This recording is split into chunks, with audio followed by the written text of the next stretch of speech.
It's the end of April. I posted a video from a year ago this morning. Just want to show you what a year difference is. This is year 4. I'm quite amazed by it.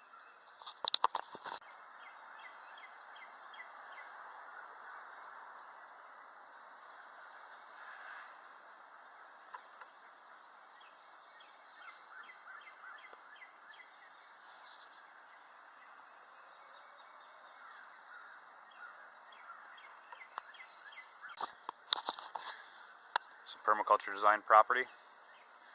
This here is the kitchen garden, everyday veggies. Down below is long-term annuals, getting into perennial fruit trees and berry bushes. Part of the Foodforest, which is surrounded by. There's 15 swales and hugelkultur mounds behind them, used as grow beds, raised beds. Lots of dynamic accumulating and nitrogen fixing plants. Beneficial attracting flowers. Perennial greens, berry bushes, fruit trees. Let's have a walk through. So we have blueberries in here, and thornless blackberries on the back behind them, and then red raspberries and black raspberries all surrounding the fence here, the garden here, the annual garden. The bottom end of this annual garden is now considered a long-term perennial / annual garden. We've got fruit trees and berry bushes and perennial ground covers mixed in with our long-term storage crops, garlics and cabbages and beans, squashes, stuff like that we don't have to pay a lot of attention to. Then up there at the greenhouse at the bottom of the house is the kitchen garden.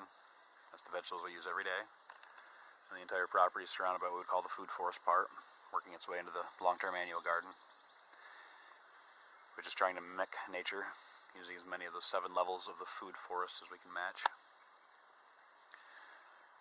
Tall nut trees being the oak trees in the front, giving us the acorns.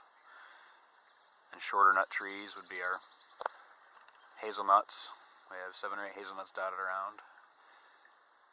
And then all kinds of fruit trees from figs, apples, persimmons, plums, Asian pears, peaches, down to the berry levels, which is the Josta berries and the autumn olive over there feeding as the nitrogen fixer. Currants, gooseberries, wineberries, raspberries, semi-dwarf apple trees, Nanking cherries.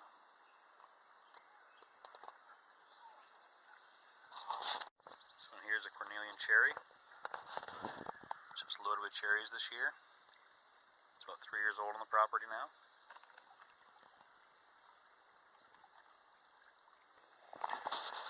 Another Nanking cherry here.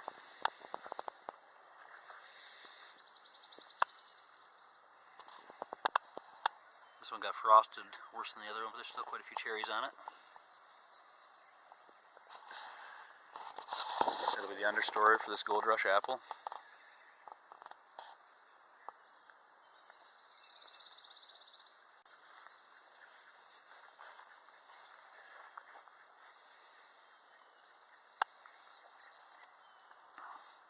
These are Josta berries.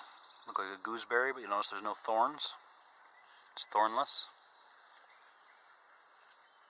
Cuttings take real easy for this. You notice the berries look almost exactly the same as these gooseberries, but there's thorns on these gooseberries, and the leaf looks totally different. Well, not totally different, but different.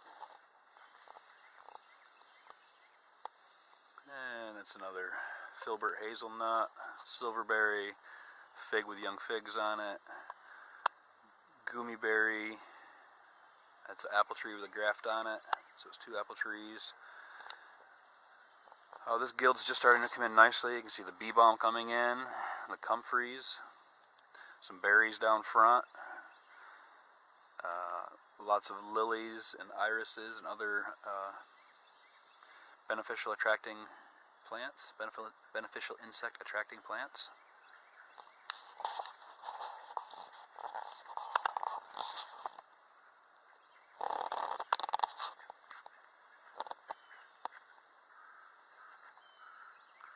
There's raspberries, black raspberries.